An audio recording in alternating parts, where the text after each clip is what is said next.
Salzburg, Austria, a long time ago, a genius was born. His name we all know, Wolfgang Mozart. Amadeus to some. A great musician he soon would become. We've gathered together for an evening of fun to tell you his tale. Please pardon the pun. But who are all these mice, you may wish to ask?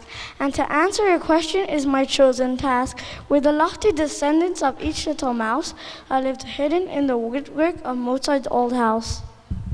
They pass on their stories that now you must tell. So sit back, enjoy, and please listen well. Be quiet as might, for now it is time to meet the dear Mozart in music and rhyme.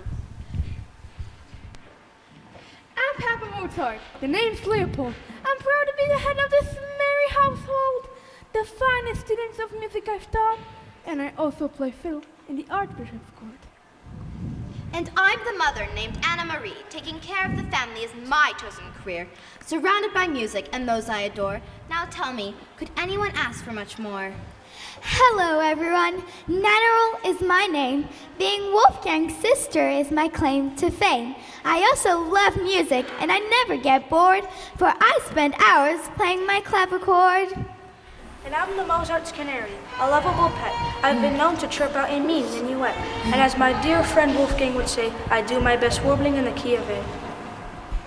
I'm their canine companion, the name's Bimprol. I'd fine-tune my growl to sound like a trill. When they hear me balk in my deep baritone, they'll yell bravo and throw me a bone. It's my musician friends. They've just come along to join me tonight for an evening of song. Erschachter and musician friends, so glad you could come. Now let us prepare for some musical fun. Papa, Papa! Oh please, Papa dear, I've written some music I want you to hear. Come now, Wolfgang, don't be absurd. That is the silliest thing I've ever heard. Let's hear more the child. I do think we should. My gracious, this music is really quite good. A difficult piece, now how could that be? But that's why it's called a concerto, you see. You must learn every note if it takes day and night. Practice and practice until you get it right. It's a marvelous work, a sight to be behold. And to think that my son is only 4 years old. Your son is a genius. I hereby proclaim that someday the world will remember his name.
You know, I've been waiting years for my talent to blossom. I've tried juggling, snowboarding, baking souffle, but I'm crummy at everything. I try as I may.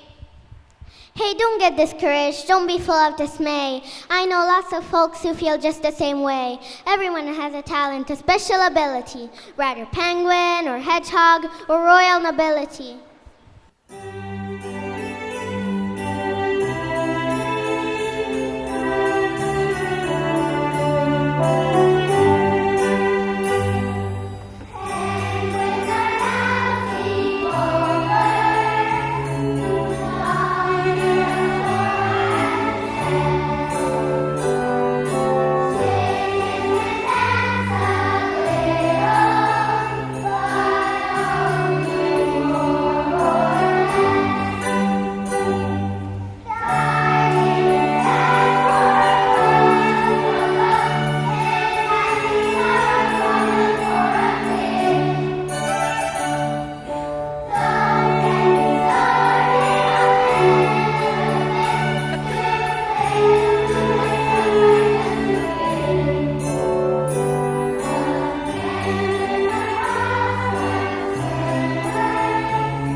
Now Papa Mozart was an enterprising man, and he soon came up with a marvelous plan. His talented family soon left their abode, and with music in their hand, took the show onto the road. As they journeyed to far-off places, the little mice hid in their instrument cases, since their curiosity could not be ignored. A few hid in Nannerl's clavicle. The Mozarts played at the courts of all the great cities, entertaining the royals with their musical ditties. Their travels brought them to Vienna one day, where at the Empress' palace they'd play.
Maria Teresa, and I'm here to greet you with some of my children who'd like to meet you. Just one of their names you shall never forget, and that is my dear daughter, Mary Antoinette. And now, my dear Mozarts, we truly would love to witness this talent we've heard so much of.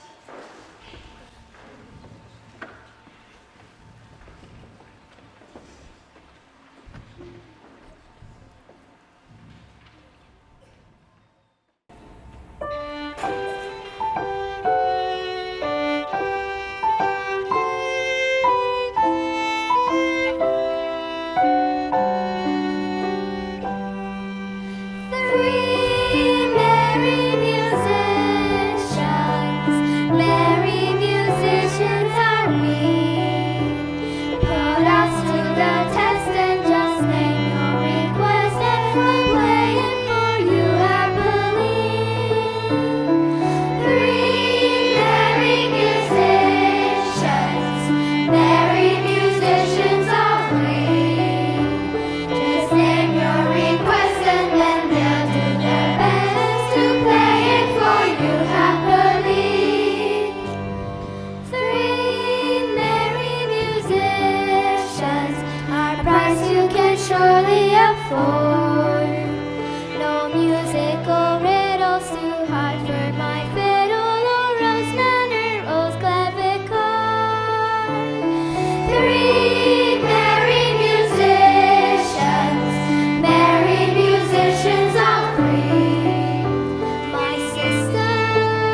not one mistake. Oh, Mother dear, can we let them have cake?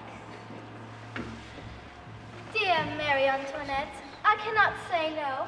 Certainly after the ball you'll go. Thank you, Mama. Did you hear what she said? I'm so excited, I may lose my head. From Vienna to Paris, soon they would roam, where they played in many an aristocrat's home. Since all the mice couldn't sneak in each house, some of the tales were passed on word of mouth. Amazingly somehow, young Wolfgang composed sonatas, cantatas, and oratorios. They called him the greatest prodigy ever seen when they played at the palace of King Louis XV.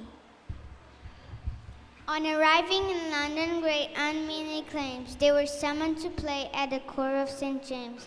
Then Wolfgang went out to the opera one night and decided that operas was what he would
The rich and the royal all praised his genius, but one thing seemed funny. The wealthy just wouldn't part with their money.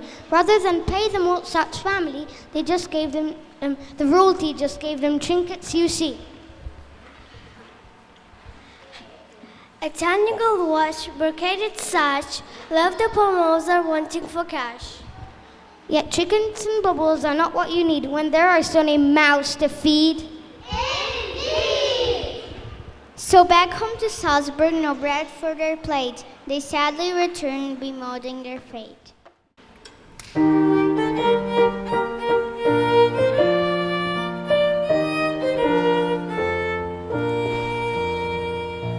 We've traveled cities to and fro. We play the palace everywhere we go. What do we ever have to show? It's true. Right on it, and they always say, but then they never relay. Therefore, as soon as I'm here, what are they going to do? They give us beads and trinkets too, jewels and baubles, what to do? We don't have a clue. What are we going to do? When there we take an IOU. What are we going to do?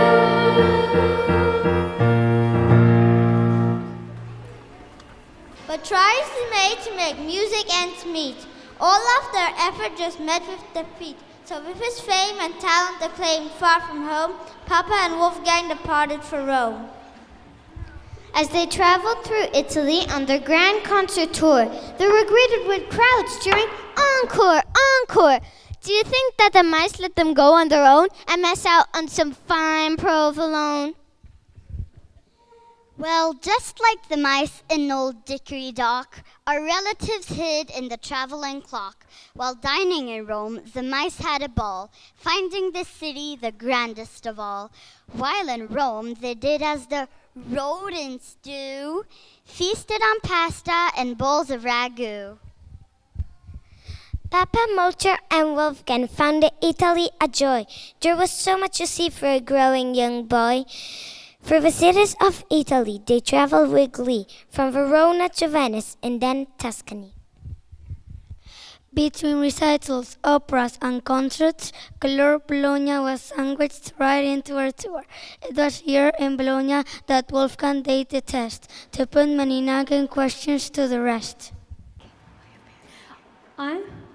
I'm the head of the Philharmonic Society, and I say we should give this boy a look-see.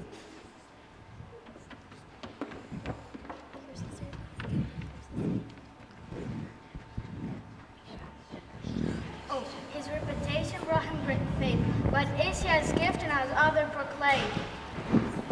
The question is simple and well understood. Do I remember the composer thinks he's really that good? In a room we shall lock him, so we can be sure he can write 4-part music to our special score.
During his travels in Italy, the Italians did confer many honors to Wolfgang, including the Golden Spur.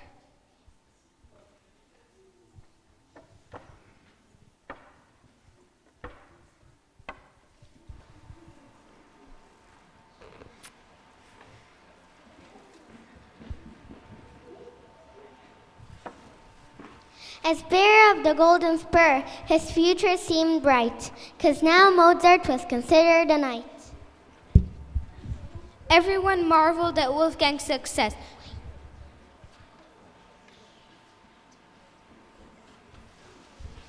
Everyone marveled at Wolfgang's success, but I feel there's something us mice must confess.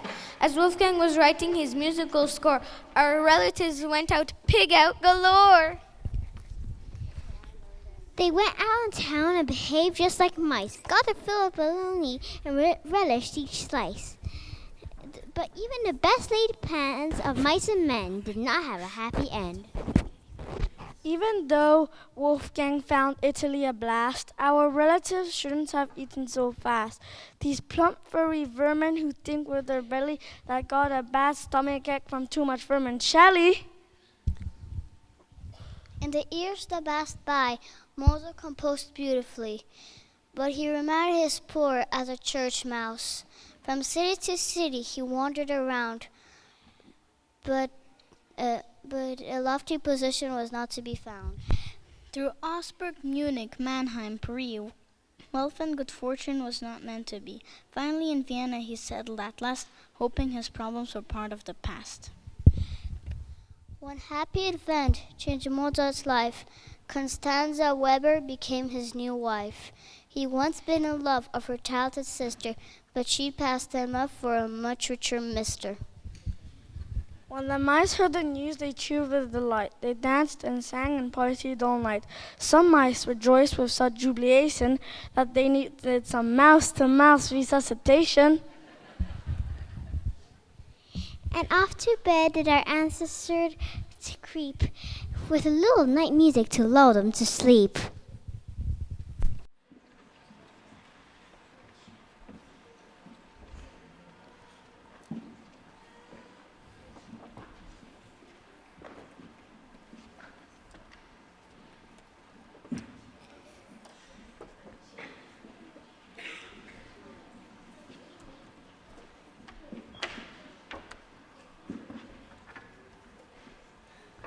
Wolfgang, you gave me such a fright. Please don't play your violin at night.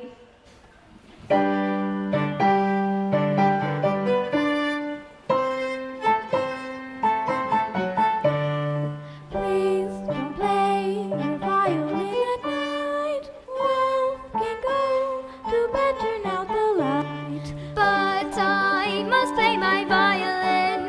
At night my violin must be beneath my chin. I love the music of the night. I won't turn up the light. Oh, I love music in the night. But the music so late at night makes it quite hard to go to sleep. But the music that I play at night is like maybe you should try counting sheep. Try counting sheep. It'll help you sleep. Sheep won't ever help me sleep. You should try counting sheep. Sheep won't help me sleep. Sleep, sleep, sleep, sleep, sleep, sleep, sleep.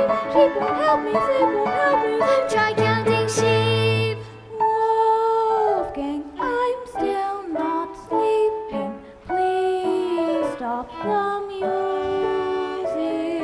Dear, it's just a little night music.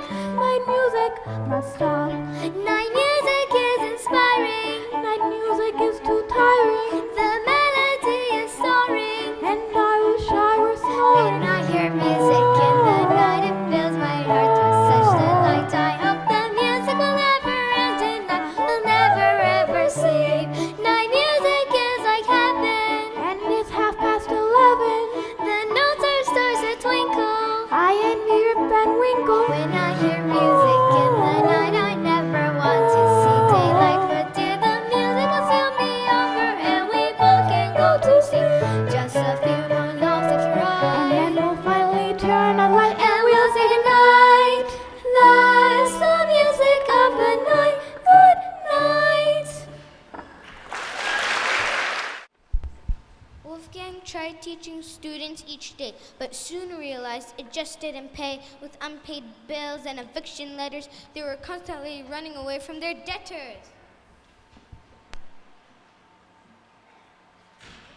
You've written symphonies, operas, concertos, duets. You'd think we'd be able to pay off our debts. It's a classical fact, known to all the poor folk. Seems musicians are destined to always be baroque.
Compositions by some were considered a hit, his financial situation didn't change a bit. Don Giovanni, Figaro, symphonies by the score, this musical genius just wrote more and more. The years that followed never bode well, and took the terrible toll on himself. The magic of a Requiem, set down note by note, or the last composition that poor Mozart wrote. Sickly and frail, he took to his bed, and at age 35, our master was dead. Such a talent he sure, such a pleasure he gave, yet Mozart buried in a pauper's grave. Triumphs and tragedy marked his short story, but his musical legacy lives on in glory. It's over 200 years since this master's gone, yet his beautiful music plays on and on. Now a musical tribute we'd like to propose to this great musician that all the world knows. All the great-grandchildren, each nephew and niece, except Uncle Dizzy who forgot his mouthpiece, have formed their master singers, and we stand proud and tall to pay homage to Mozart, the greatest of all.